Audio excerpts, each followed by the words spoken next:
Well, welcome everyone to the 2016 Mario and Ama Pastega Faculty Awards Ceremony.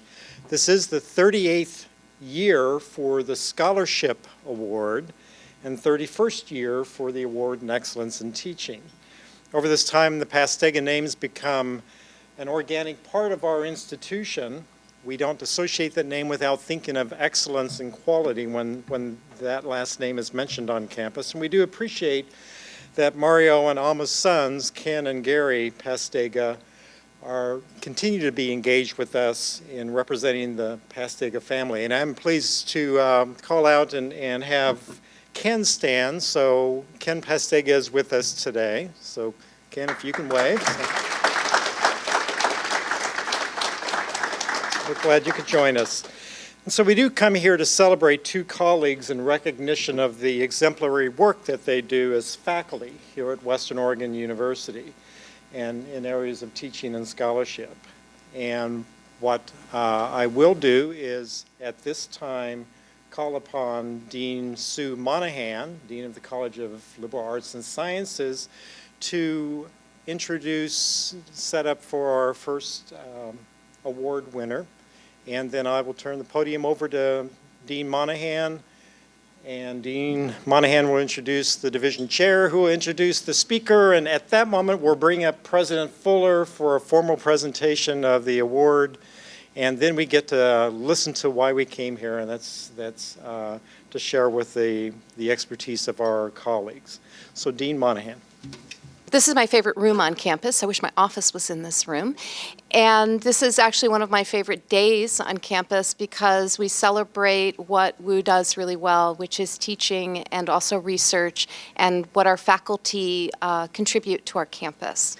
I am going to introduce to you Dr. Hamid Bamard. He is not only the chair of natural sciences and mathematics, he is himself a mathematician. And so it's especially appropriate that he's going to do this introduction. So it's my honor to introduce Dr. Cheryl Beaver, this year's recipient of Pastega Award for Excellence in Teaching. And I have two parts here. One, I like to mention something about the credentials of Dr. Beaver. So Dr. Beaver received her PhD in mathematics in 1997 from University of Arizona. She spent the year 97 to 98 at Berkeley as a postdoctoral fellow.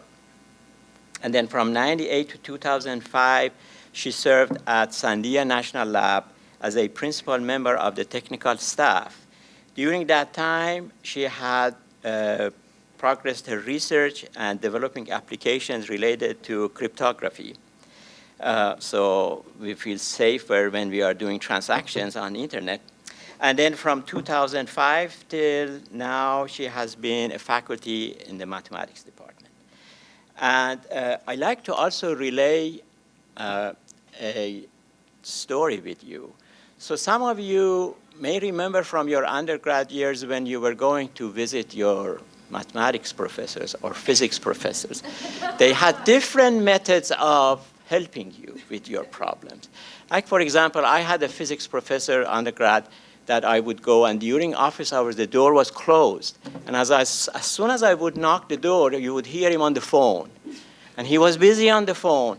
And then you would say, well, he's busy. But when it happens 10 times, you would wonder, such a timing. So then you know that mathematics professors, sometimes you go ask them a question and they just do the problems for you. And then some of them you go sit and they just sit there and just stare at you and at the problem. And then you just wait there 10 minutes, 15 minutes, and then finally you give up and you leave. So with Cheryl is very interesting because our offices are closed, so I can hear what's going on in there. And so and we have a lot of students have to take the same classes with her and me. So they go there and they ask a question, and you hear Cheryl very calmly explain, say, well, let's do an example here. And she does some work, and so then just she lets students see what's going on. And that goes for maybe 5-10 minutes. And then suddenly you hear say, oh, I got it. And then the laughter. So the laughter is the marker that, oh, student got it. Because they just become so happy when they see it. So this is really the method that Cheryl uses with her student without really giving too much to them, so that that takes that challenge away, just showing some examples for them to just progress through this problem. They get to the point that they see how that problem is supposed to be solved. And a lot of these students are going to become high school teachers. And so they see her as a role model on how you help your students. And I tell you, our students love Cheryl because they know that her care for them is really genuine. There is no cover there. The last thing I would like to mention is that Dr. Beaver is the first recipient of the Pastega Award in Excellence in Mathematics. She's the first one. Congratulations.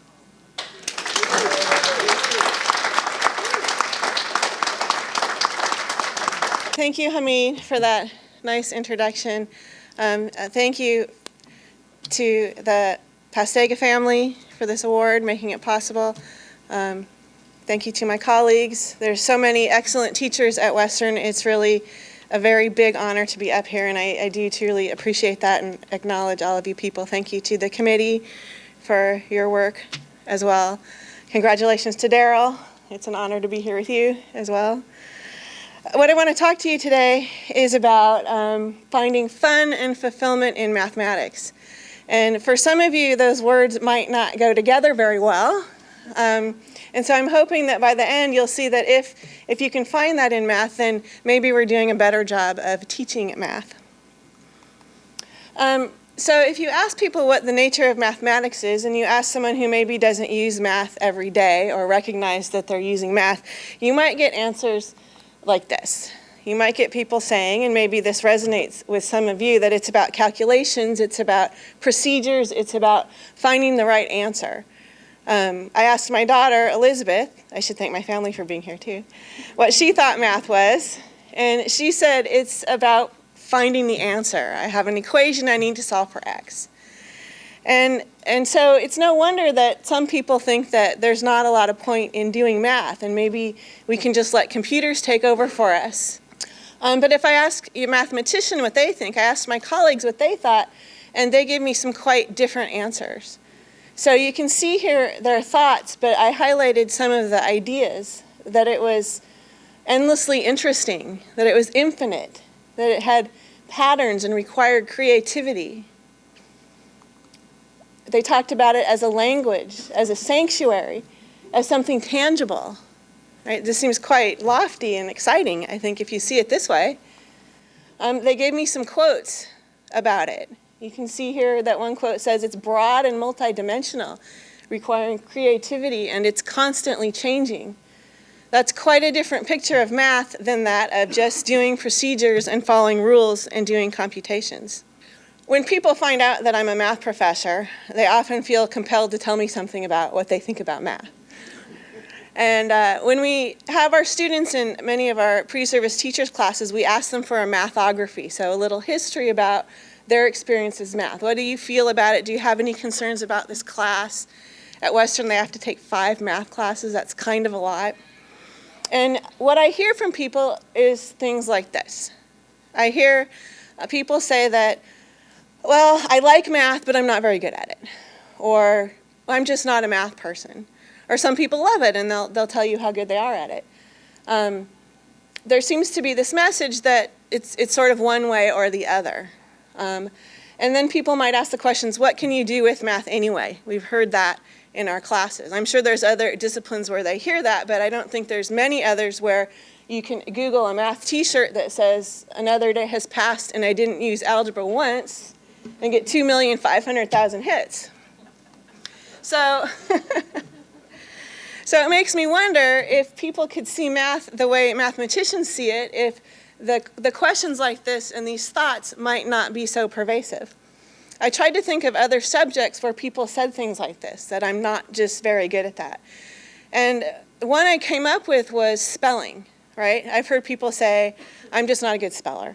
But that's okay, we have spell check. I'm not a good mathematician, that's okay, I have calculators. And if you think about how we learn spelling and how we often learn math, we're being asked to answer questions under pressure, and we're deemed successful if we got it right. Is it right, is it wrong? There's a little bit of pressure there, and so forth.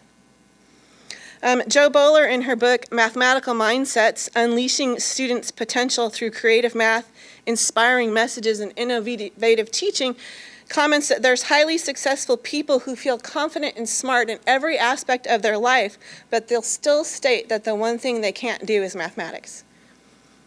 But the good news is, she also says that studies show that if people can have a growth mathematical mindset, if they can believe that through hard work, they too can become more mathematically literate, then with some creative math, some inspiring messages and innovating teaching, everyone can do math.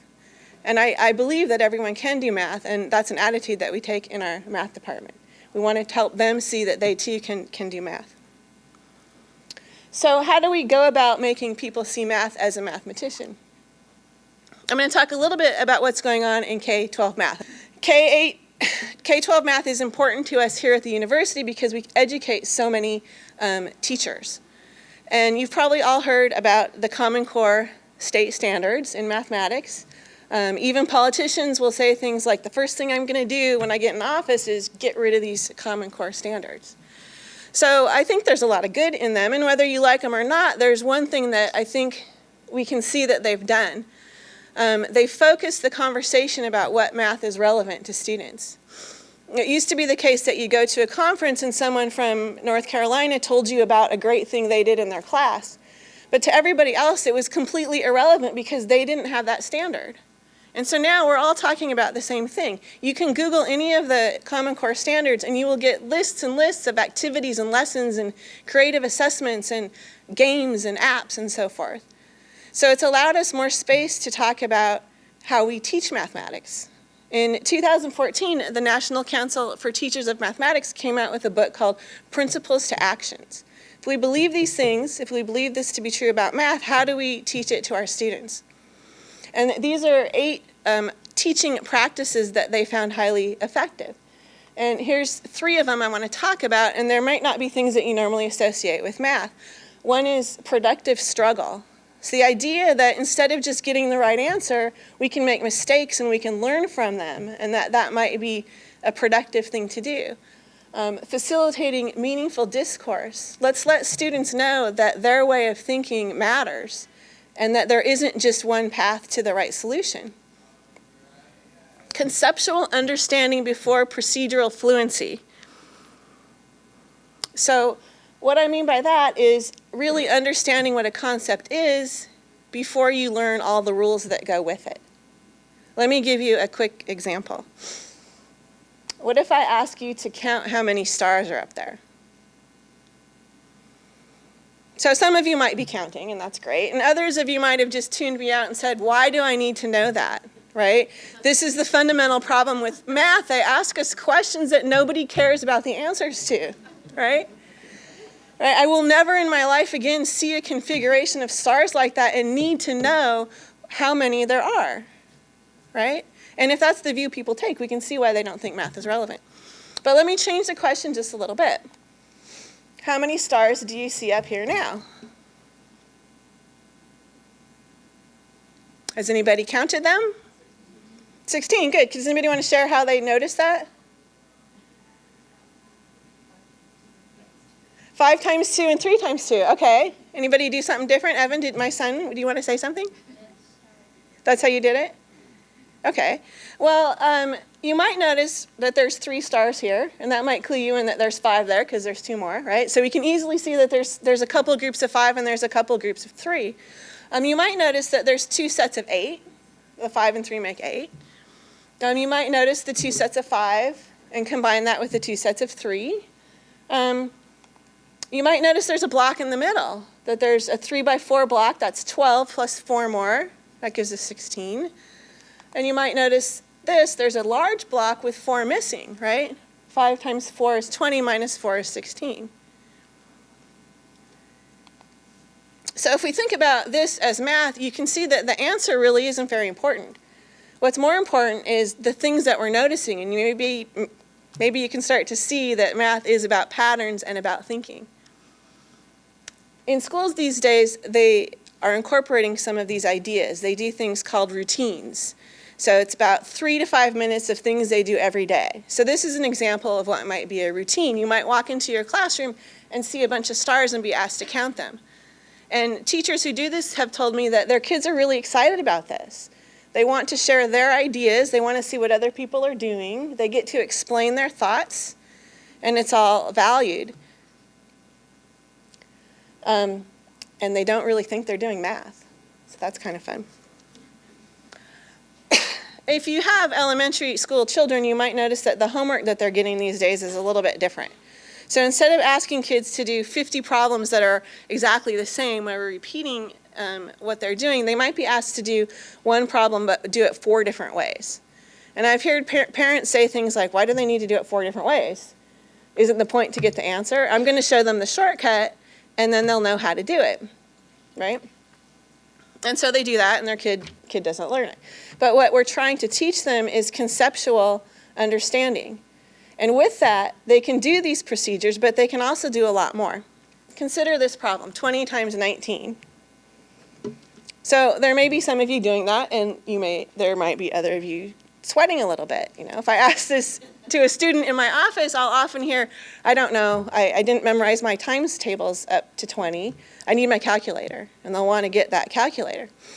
But I asked my kids this question, and both of them thought for a minute. They didn't balk at it, and they have 2 mathematicians for parents, but still. Both of them came up with 380 for their answer. And I asked my son, he's 10, Evan, how he did the problem, and here's what he told me. He said, I did 20 times 2 times 10 minus 20. And it took me a second to realize that what he was doing, he was thinking about this problem as 19 groups of 20, which shows me he really understands what multiplication is.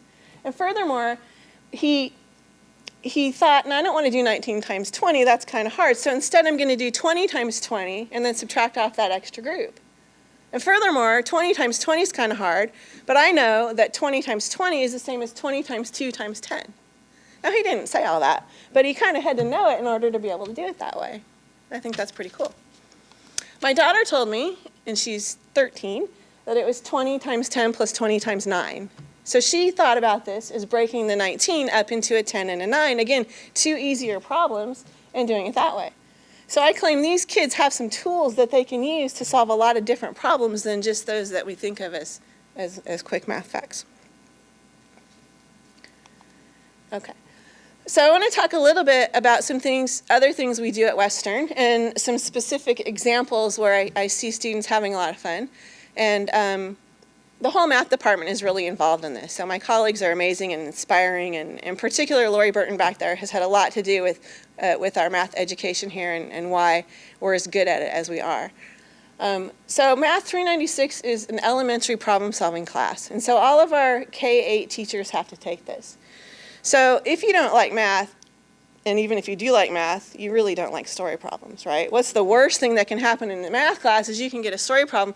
But we have a whole term full of story problems. So on the first day of class, I have a lot of students who really don't want to be there very much. But what we're trying to do in the class, and I think we do it pretty well, is show them that what we value in math is their thinking and their strategies, and that there's multiple ways to do the problem. And we want that to come into play when they become teachers. So the Math Buddy program pairs our WOU pre-service teachers with 5th graders at the local schools. So there's 3 schools in the area, and so each term we have a different school that we work with. And we send the 5th graders word problems. So here's an example of what we get back. So they'll do the word problems in their classroom, and then the problems come back to Western, and our students take a look at them. And this is definitely a way to engage the students, because now they're interested in what their kid is doing. There's some personal things going on there. And so we look at it and we write a letter to the 5th graders, and we praise them for things that they've done well, and we prompt them on ways they can move forward in their own thinking. And then they get a chance to do the problem again, and we get it back. So I think hopefully it shows both sets of students that there's value in making mistakes and correcting them, and there's more chances in math. You can see this person literally did the problem 6 different ways. So they get into it after a while, and the teachers say they want to please their math buddy, so they do a really good job. And they also write letters to each other. You can see this person said, "I'm really proud about my work." At the end of the term, they come to campus.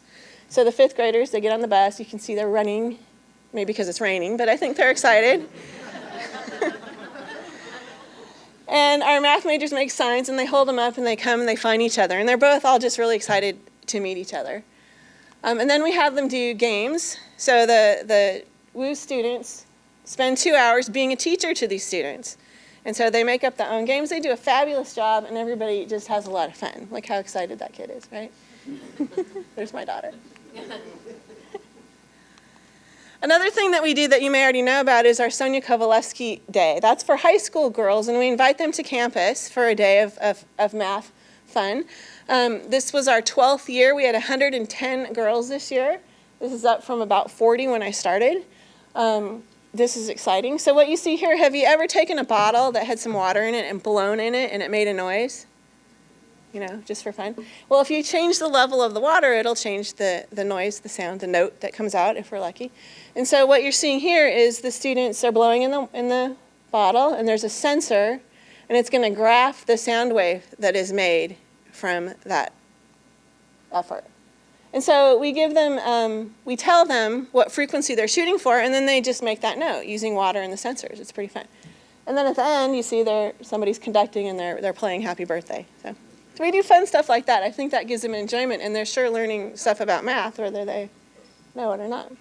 We do a game fair at the end. One of the things that's important is that the math majors, here you see some of our math majors here, run these sessions and really help out with it.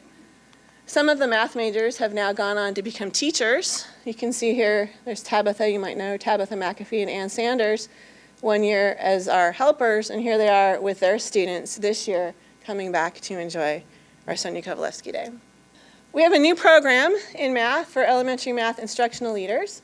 In order to affect this change where we want people to understand math the way mathematicians do, there's a necessity for a deep understanding of the concepts and some training. And there's been push in the past 10 years for states to adopt standards to train math specialists, just like we have reading specialists in the schools. And so in 2013, Oregon adopted such standards, and Lori Burton and Rachel Harrington and I developed a program at Western to train in-service teachers to become leaders in their building. We got a grant with TRI to educate people in our program over 3 years. And so we're about halfway through that grant now, and we have about 53 teachers in our program. And it's been amazing to see them grow and see their attitudes change and what they're doing.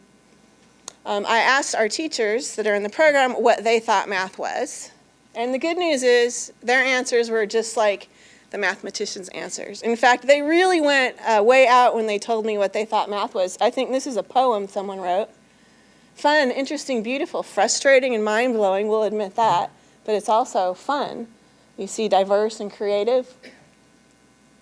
One person wrote a long thing where she explained how math is a verb and a noun and an adjective and an adverb. And I would be so bold to say mathematics is life. I want that teacher in front of my kid. I think that's exciting. So I'm really excited to get these teacher leaders into the classroom and see what they're going to be able to do with our students. Now let's not forget the math majors. There's people who come to campus who already like math. They don't need a lot of convincing, and we still need to nurture and push them forward. So here's pictures of math majors over the past few years.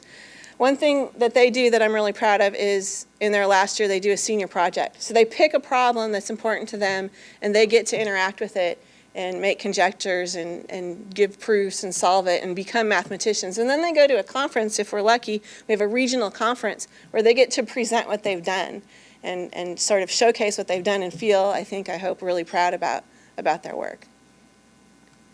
Kryptos, for the past 6 years, I've been co-authoring a code-breaking contest. And you're looking at a code right there. Maybe you can break it. There's a bunch of clocks set out. So how it works is it's online, and every year at 4 o'clock, one Thursday afternoon, we post 3 challenges.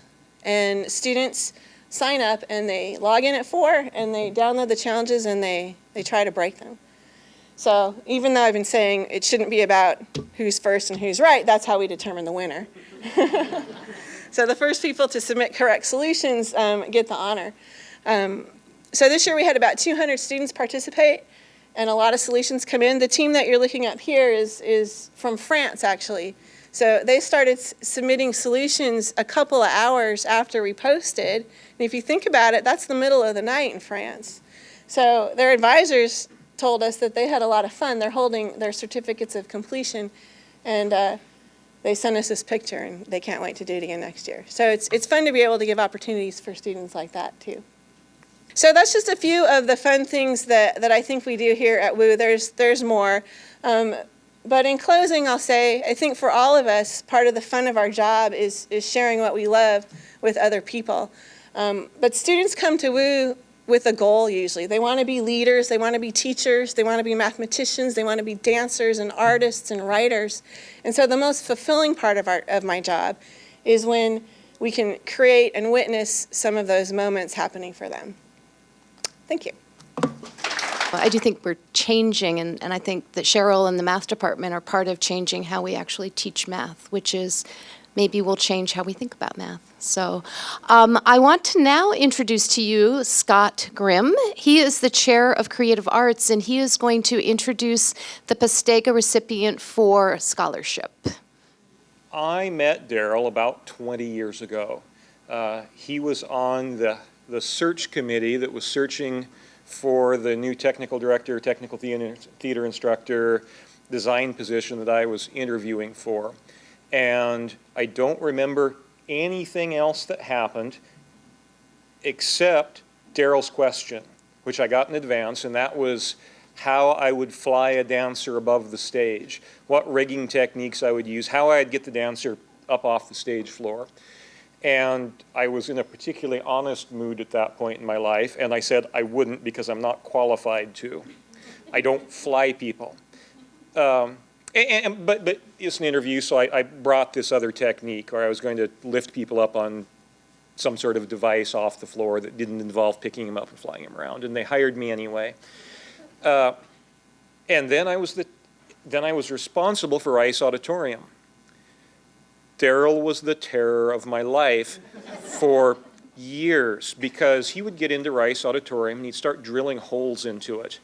And he'd start stringing cables and he would start doing things to this building that I was responsible for. It's like, what are you doing?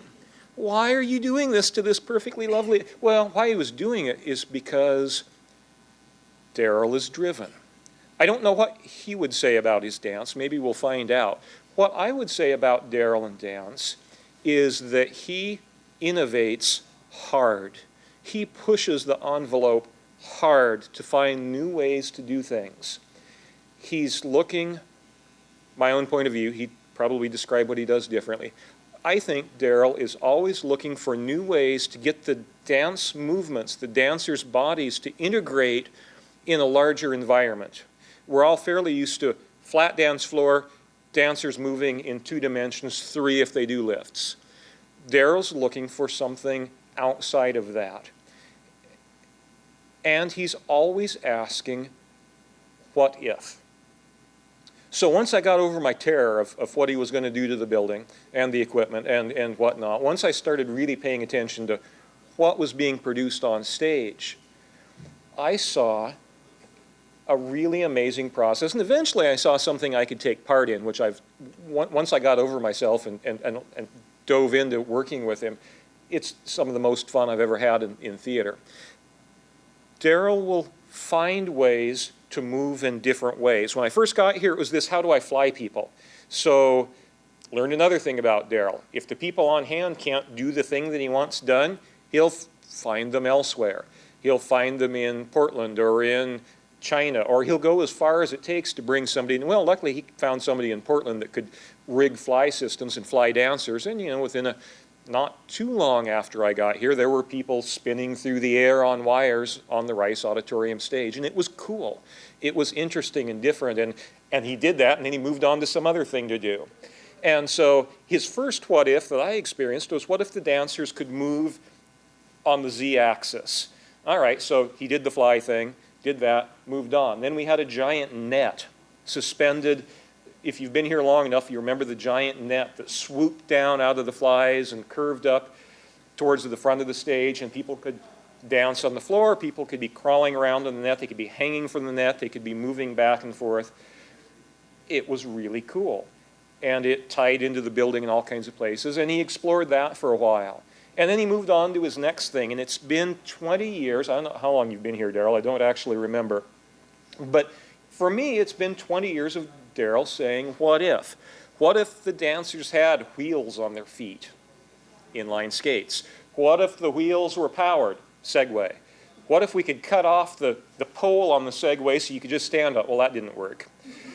But eventually technology will catch up with Darryl. I keep seeing that happening. So eventually you get these, what are they called? Hoverboards, which, you know, if you saw a dance concert, that was really cool. I want a hoverboard, in spite of the fact that I know I would die on a hoverboard. But they're moving, what if dancers can move under some sort of motorized thing on their feet? What if dancers can interact with a projection? Some sort of projected technology that dancers can interact with. That's been a theme for a number of years as he's exploring it. The earliest one I remember is, what if the dancers can get into a video game? That was a video projection thing. What if they can move back and forth between stage and in this video game? And then, this was about the time that somebody else became responsible for the building, and I could leave that alone and become a designer. That's when I really started enjoying Darryl, because I didn't have to worry about the building anymore. And we collaborated on Melt, and that was amazingly fun. I love Melt. And that had to do with, how does the projection in the body, how can the projection and the bodies work together? There's that moment where it's just stars and dancers moving through stars, and the form is revealed by stars. What if they can interact? Now he's moving into, how can the video interact with the dancers instead of just the dancers following the video? Motion capture, motion tracking. I saw Darryl take a, $4,000 computer and crash it hard because the technology wasn't quite keeping up with everything that he was trying to do on stage. Another thing I learned about Darryl, he doesn't let that stop him. If the technology fails him, he'll come back with different technology and hit it from one angle after another and explore that cutting edge until he can make something that works. And so, you know, he's in the middle of that now with projection, I think. I don't think you're done with projection yet. I think there's more to explore there. He will relentlessly hit these problems from different angles until he discovers something that works. Interacting with the audience. What if? What if the dance and the audience can interact? I'm not sure where that's going yet, but does it have to do with cameras pointing at the audience and capturing stuff? Does it have to do with, I've seen him work with phones. Selfie, the dance number Selfie, if you've seen it, is kind of a trip into this interactive. What if the dance and the audience interact in some way? I'm not sure where that's going. I would guess that as more interactive digital technologies come about, Darryl will grab a hold of those and run with them. About once a term, Darryl stopped by the office, and I've come to really count on these as part of my own just enjoying my year. And I'll save up all of these what ifs, because yet another thing I know about Darryl, he collaborates really well, and he loves to take other people's what ifs. He loves to take inspiration from wherever he can find it. And so I will save up all the weird ideas I can until Darryl has time to talk about him, and I'll pitch what ifs at him. And I usually try to have 3 or 4 or 5 or 6. And you know, I would guess maybe 1 out of 100 doesn't get discarded out of hand as impractical or not leading to something that he's trying to do with his dancers at the time. But every great once in a while, Darryl will take one of my what ifs, and then all of a sudden we can play with it, and we can see what it does. Hey Darryl, what if we hang white ropes on the stage and use them as projection surfaces? If you've seen, if Fantasy for Strings is a dance piece you've seen the answer to what if it's a jungle of ropes on stage and each rope is a projection screen. Well, the answer to what if is, well, that's a real pain, because every time the rope moves, the projection doesn't fall on it anymore. But it's beautiful. it's an amazing thing. So having tasted that now and then, having Darryl being able to work with Darryl on a what if is such an amazing experience that I want to keep doing that. I'm guessing as a dancer, you want to keep doing that.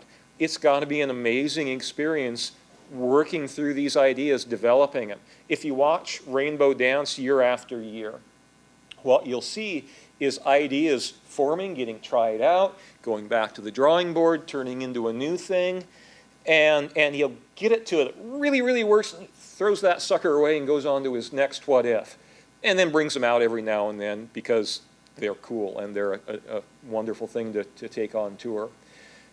As a designer and fellow faculty, this is what I see when I see Darryl, someone that's really pushing technology, pushing the dancers, finding answers to these what-if questions. There's a whole lot of other wonderful things he's doing. Rainbow dance in its very foundation has to do with ethnicity, multiple ethnicities, some really deep themes that he also explores, bringing in music and dance styles from a lot of different places. He weaves a lot into what he does. And this is research. Creative arts is a place where research doesn't end up looking like a book. It ends up looking like a performance. And that's a really wonderful place to be. And one final note, one last thing I know about Darryl is in spite of all of this drive and in spite of the fact that he pushes hard, he pushes technology hard, he pushes people hard, he does it with an amazing amount of caring and compassion. He is one of the kindest human beings I know, which also makes working with him on these sometimes really stressful, getting it all to work, things to work. He makes it a real joy. So I look forward to whatever he's going to show us today, and please help me welcome Darryl Thomas. I mean, Scott's really given my whole spiel, so I can probably just keep it very short. But I feel very fortunate to be in a place where there is that feeling of collaboration, where I can work with other faculty and I can learn from other faculty and I can learn from students. And I feel, again, that's my place to really take all these disparate information from different things that are unrelated and sort of weave them together and find out how they can express themselves through dance. So again, that's my idea. My idea of serendipity is this idea that these chance occurrences that are fortuitous. Fortuitous in the sense that when I look back on them, they're fortuitous. And in many cases, they're sort of disruptive, meaning it's uncomfortable. There's something that happened that I didn't plan for, that I didn't want to happen, and I wanted to go in a different way, but working through it caused me to sort of innovate and to find a new way and to find something exciting out of that. And out of that, I look back and say, wow, I'm so glad that that happened because it really took me in a good place. So I want to show you one of the examples, a commercial that I worked on years ago with Pilables, and talk about collaboration. They're really into collaboration, but it's sort of chaotic. Everybody is doing everything, and everybody's got thousands of ideas, and there's all these things happening, and it's really crazy. And for those of you that have been in rehearsal with me, you know what it's sort of like, how all these ideas are happening, and it's crazy, and it's wild. But again, out of that cacophony comes something really amazing. And so I just wanted to show you just a little bit of that right now.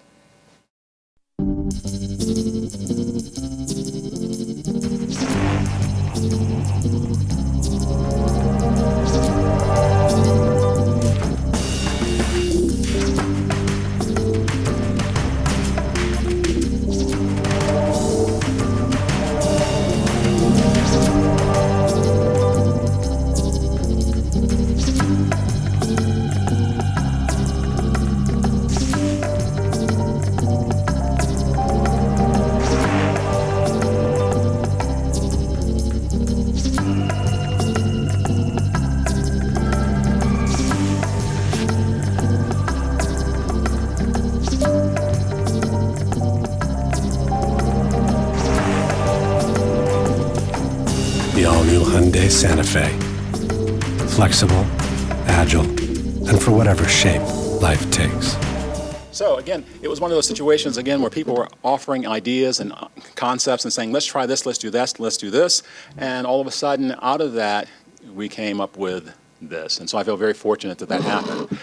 There are kinds of disruptions that I call that you can see that are planned or that are sort of planned, and I try to create those sort of the interactions with Scott or interactions with faculty, and then there's sort of the unforeseen kinds of disruptions that happen. And those are the ones that you can't plan for. They just sort of happen, and they force you to go in a different direction. For example, when we were creating Selfie, I've been working with an artist, a motion tracking artist, who was a pioneer in the field. He and I have been working for over a year on this project. 2 months before the Spring Dance Concert, which is the first sort of preview of this project, he calls me up and said, I have to bow out. I can't do this anymore because I'm sick. I have an intestinal problem, and his doctor wouldn't allow him to travel. So I'm left all of a sudden without any way to do this very complex, computerized idea of the computer tracking the dancer's movement. We've been working on this for months, for, like I said, over a year, and now he's bowing out. So I'm in a situation where now I have to find someone and see if we can put this together. So I search the internet and I call people, and I eventually find somebody in Hungary. And so Gabor Pop, he and we connect. I think, okay, this can possibly work, but we're going to have to scale back the amount of interactions or effects that we can do because of the time limitations. So I say, I don't really want to scale back. How can we push it? I need more. I need something more. You know, because I have a dance that needs to be, about an hour long eventually, and I just can't have 1 or 2 effects because we don't have the time. So we keep exploring, we go back and forth, and eventually we come up with the idea of what's called operator-based tracking. One kind of tracking, the computer simply looks out and sees the dancer and puts the effect behind the dancer's body. And as the dancer moves, the effect shifts with the dancer's body. The other kind of effect is where there's an operator in the back of the house or back of the stage looking at the dancer and making the effect track their movement and track their body movement. It was a pretty brilliant idea that we sort of came up with because what it allows is it allows for much more complexity in terms of the interaction. Let me show you a little bit of that now.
So all of those effects I'm controlling in the back of the house, looking at them, looking at the dancer moving, and then shifting those effects around. And again, it's a very different kind of effect than if you have just a computer algorithm that's simply just automatically just doing whatever the program is and following the dancer's movement. So again, it really offers this idea of this disruption. We wound up coming up with things that are much more interesting than had I stayed with the original guy that I worked with. And so I feel very fortunate in that way. And so again, as I look back on that experience, at the time I was very, very upset and very stressed out, feeling like, how are we going to make this happen in 2 months? But then in the end, it worked out much better. As I look back, I say it was one of those fortuitous things that happened. Now, there are other things that are sort of planned for, and it's the idea that how do you create these sort of occurrences, these sort of serendipities that happen? And one of the ways in which we do that, or at least I do that, is I like to talk to faculty. I like to grab Scott's ear and say, hey, what do you see happening here in related fields or in other fields that are unrelated? So I might talk to someone in physics or say, what's happening in this, or this is interesting me, what do you think about this? Just to get an idea. I've been talking with Karen, for the last, couple years, we're talking about ants. And so eventually there'll be some kind of ant dance that we'll do at some point. And so it's always this sort of looking for these ideas looking at faculty for these ideas of where can we go from there? How can I learn from you? What do you have that you can share with me that I can then take and then put together into a form of a dance? One of the things that happens, I went to a concert, years ago with Michael Phillips, and I saw something on stage. They were doing a theater production, and I saw they had these costumes on. I thought it was interesting. The wire was wrapped around the costume, and they were all one color, and they had big hands, and they sort of stood in one place, and they moved around, and they sort of did some shapes. And I thought, oh, that's interesting right there. I can use that. Because they stood in place, and I thought, I'm a dancer. I can really make this move, and I can do a lot more things with that. What can I do with that? Let me just show you what the costume looked like, and then I'll tell you and show you what I eventually did with it.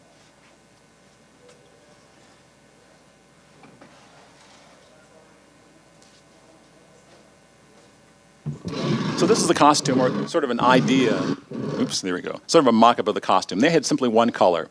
The wire was sort of wrapped around the body in this way. And then there's some way that they turned it on, but I can actually turn mine on here. Oops, wrong one. All right, there we go. So you can see here, there's two colors. So I added a second color, okay? And added a switch so that we could turn off one side, we could turn off the bottom, and to create these different effects using this costume. So I sort of copied what she did in terms of the costume, in terms of the basic outline, because I had to learn. I'd never soldered anything, never put together anything like this, and so it was the idea of how do I learn how to do this myself? Well, I simply copied it, and then began to sort of innovate and sort of create and sort of make changes about that. So we added puppets to it. We said, okay, we've got this, what can we do? I had one of the art students, they say, can you make something for me? We have this idea of evolution or metamorphosis. She said, oh yes, we can make a caterpillar. So she made a caterpillar out of the same material. Let's go a little further, can we go from there? She made a butterfly. And so we had a huge butterfly that we wore, that the person wore. So we had this sort of evolution that all came out of just this idea of just this light wire wrapped around the costuming. And then the fact that we could then turn it on and turn it off, I could have people dressed in black, carrying somebody or flying somebody using this costume here, so it looks like they're floating in the air. Again, all just sort of playing around, innovating, finding out. And I use the dancers. We work together, we play together, and we find out vocabulary, things that we can do, all using this material. So it really is a collaborative effort. I'm really relying on the strengths of the people that I work with to really help me to do this work. So from there, we went on. Let this go for a couple of years. And actually, before I did that, I got a call from America's Got Talent. They said, hey, we like what you do. We've seen your work on the internet. Come and be on our show. And I thought, that's kind of scary, because what theatrical dance and entertainment dance are really two different animals. And they look for two different things. And the audience is very different for one. You can take a 20-minute piece and do it in the theater, and that's fine. On television, they want 35 seconds, they might want a minute. It's very, very quick and has to be very to the point, and it's flash and dash. And I thought, okay, I'm really skeptical about this, but I'm going to give this a shot and see what it finds out. So I thought, this is interesting. I haven't seen anyone here in Oregon or here in Monmouth doing this, so let's see. We'll try this on stage and see what happens. Well, I got on stage, and what's his name? Sharon, Osborne, and Huey, and all the people were there, and they're like, we hate it. What was this? What were you doing? We didn't understand your metaphor, what you were trying to do. And they were like really trashing it. So on one level, I expected it. I was hurt, I was like, But I sort of expected that it was not the kind of thing that they'd be interested in. But I wanted to find out what they were interested in, what was really interesting to them. So I started searching back, and I think it was Scott that showed me one of the places where someone had done something similar to this. And I looked on there and I found out what they were doing was that they were actually turning the lights on and off in a way that we couldn't do manually. So everything that's here on this suit is manual. Someone was using a computer to turn the suits on and off. And so that gave them a lot more complexity in terms of the kinds of images and things they could create. So that became my search for how to do this by computer. So eventually, I contacted a guy, Ben Peoples, and actually I think it was through Scott as well for a contact, who eventually made this for me. And it's a little wireless device that allows me to plug the wires into this. And so it has 6 sections, and so each section I can turn on and turn off. So we created this dance using sort of the Adam and Eve theme of the Garden of Eden, and created what's called the Owl and Serpent. using this. And so each suit is actually 2 different costumes, because once the wire is turned off, you don't see the wire. So we actually made a serpent and an owl, and I'll show you that right now.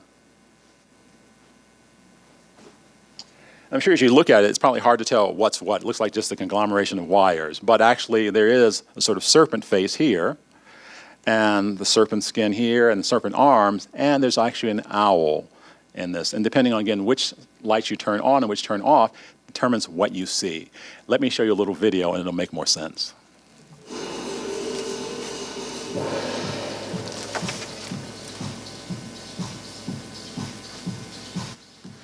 So those are our original suits that we started with.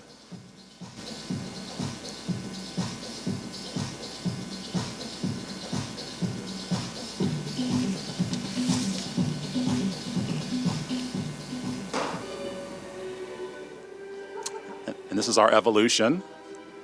Added puppets.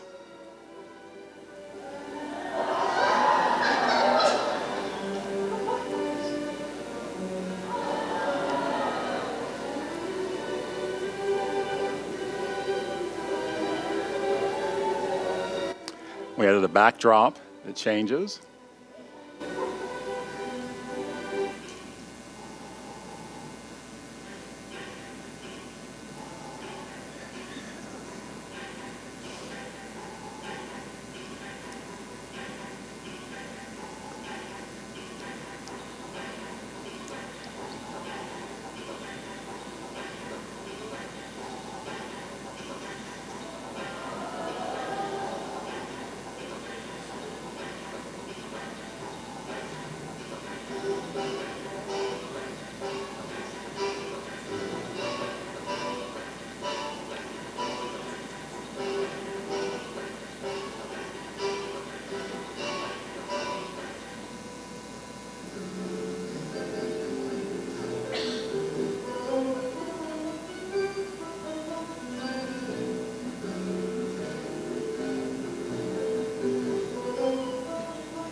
So again, it just gives you an idea of what's possible and the sort of the evolution that things have taken for me.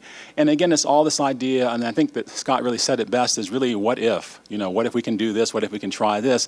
And again, I just feel fortunate that I'm in a place where I get a chance to do that, where I get a chance to explore, to try these different things, and unbelievably so, to get paid for it, which is really amazing. I know I'm not supposed to say that, but but actually it's really an enjoyable thing. Sometimes fortuitous things happen, and you look back upon them, and again, you say that they're fortuitous in that sense is on retrospection. But in some cases, when they're actually happening, they're very disruptive and very uncomfortable. The last dance that I'm going to show for you is actually a dance that we're going to perform, Valerie and I are going to perform for you, is a dance that came out of that situation. Oh, before I do that, I should talk about just a little bit about Rainbow. So what is Rainbow Dance Theater? It's our professional dance company that we use to sort of do this work, to refine it, to take it out into the real world meaning beyond the university. Because in the university, we have weeks in the theater. We can sit there, we can try this and tweak that and tweak this.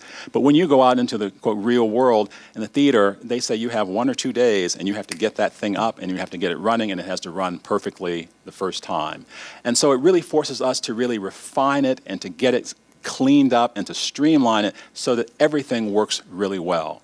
So it gives me that opportunity to really crystallize and to work on the work in terms of the artistic work.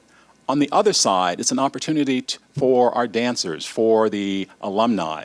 We actually hire our alumni. They're our dancers, they're our workers, they get paid. We hire student workers as student dancers. They also get paid as well. So it's a chance for them to explore the dance world, to try it out, to see, is this what I really want to do? Okay? Or for those that have graduated, to say this is their first job, their real dancing job for them to start at, and in some cases to stay. We've had some that have been with us for about 6 years now to stay with us. So it's really an opportunity to do both things, work on the work, but also give opportunity for our dancers. So the last dance that we're going to do for you, or that we're going to show you, is a dance that's called Plantation Lullaby. And it's a dance that I created back when I was at the University of Florida many years ago. Okay, it was actually, I just left Pilopolis, and I just started dancing, or I just started, this was my first guest artist position. And the woman who hired me was actually my old undergraduate teacher. And she said to me, she called to me into her office one day, and she said, you know what? She said, you should be in my office every day, asking me what you can do for me. I thought, okay, all right, I'm in the South, I know. So I thought, okay. So she called me and she'd say, you know, I want you to come to my house. We're going to have a meeting at 8 o'clock in the evening and leave your wife at home. And so it was really clear, it had this real feeling, this real sort of icky kind of feeling about what was going on. You know, here I am, you know, in a university nonetheless, but it feeling like a sort of academic plantation, as it were. And here she is as the mistress there, you know, wanting me to sing her this sort of lullaby, as it were. And so the dance I call Plantation Lullaby for that very reason, that it came out of that sort of experience. You know, that sort of experience of sort of control and sexual tension and all of that kind of stuff that was there. And the interesting thing about it is that, you know, I do the dance and and I realize this is really not the place for me.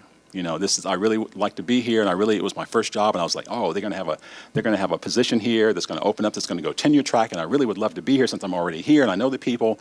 But, you know, it really wasn't the right place for me, and that really made it clear that it wasn't the right place for me. And it was because of that that I wound up here at Western, which is sort of the irony of it all. And of course, I look back on that and I say, wow, how fortuitous. So I'll do this last dance for you that's called Plantation Lullaby. Sweet.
What I would like to do is call forward President Fuller, and President Fuller will also invite our guest from the Pastega family, Ken, to come up and say some words too.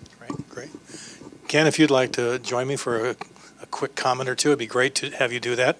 Your family's been so supportive of the university all these years, and while you're coming up, one of the most recent gifts is to support the College of Education Woodcock Center to add to our ability to have that open on time in fall. The Pastega family added a gift to help us with that effort as well as recently as last year. So their gifts continue to the university beyond the work they've done here, recognizing our faculty.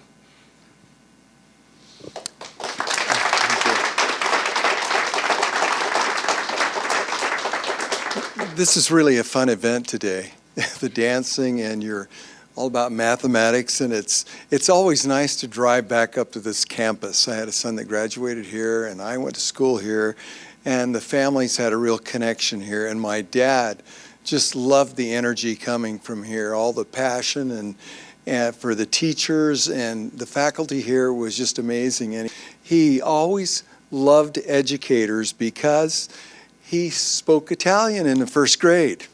And so they took him under their wing and helped him through his life. He graduated from high school at 16, then went on to college. And my mother's family had a different philosophy.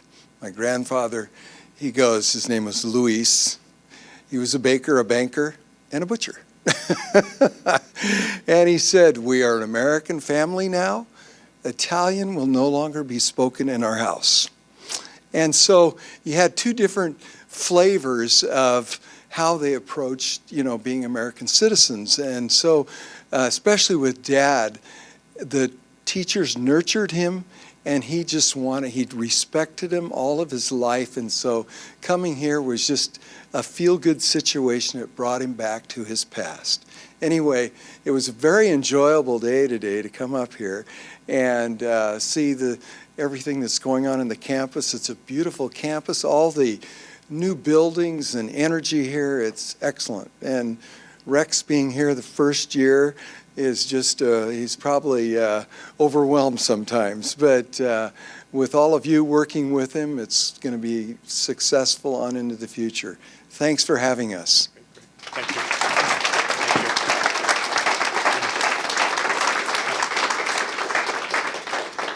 Well, as Ken just mentioned, this is my first opportunity to be here for this wonderful event, but it's also my first time following a dance to have a chance to speak. It's never happened to me before either, so yet another first and a good example of what makes Western so great. But, one of the quotes that oftentimes is spoken at this event is one that we should go back to, which is a quote from, the Pastega family, and especially Mario, who said, 100 years from now, it won't matter how much wealth we had or how much prestige, but if along our path of life we gave a helping hand to fellow human beings, it will make a difference.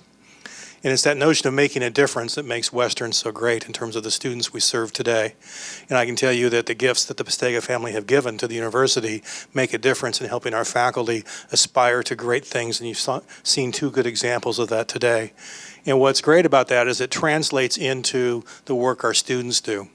I had a chance to go to the first dance performance this last weekend and see that work, 40 years strong, and see the performing arts at their best here on campus, as well as the work we saw Cheryl Beaver talk about in terms of all the events to really turn around STEM education, in math in particular, to have women lead the way for other women to then not be afraid of math the way earlier generations had that stigma attached to it.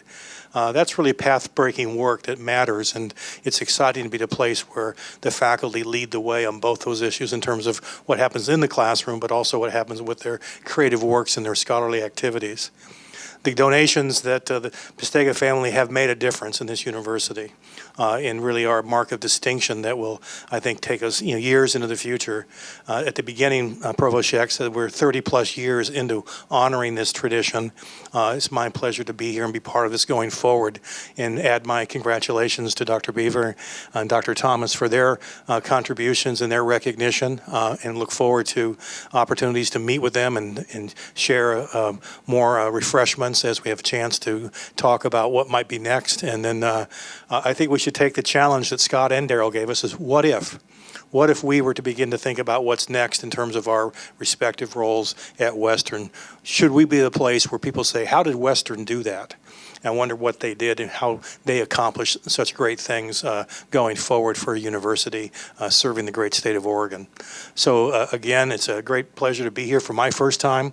To the Pastega family, thank you so much for your just continuity of purpose and your gifts of generosity to the university. They pay great dividends and they make a true difference in who we are as educators here at Western. So thank you.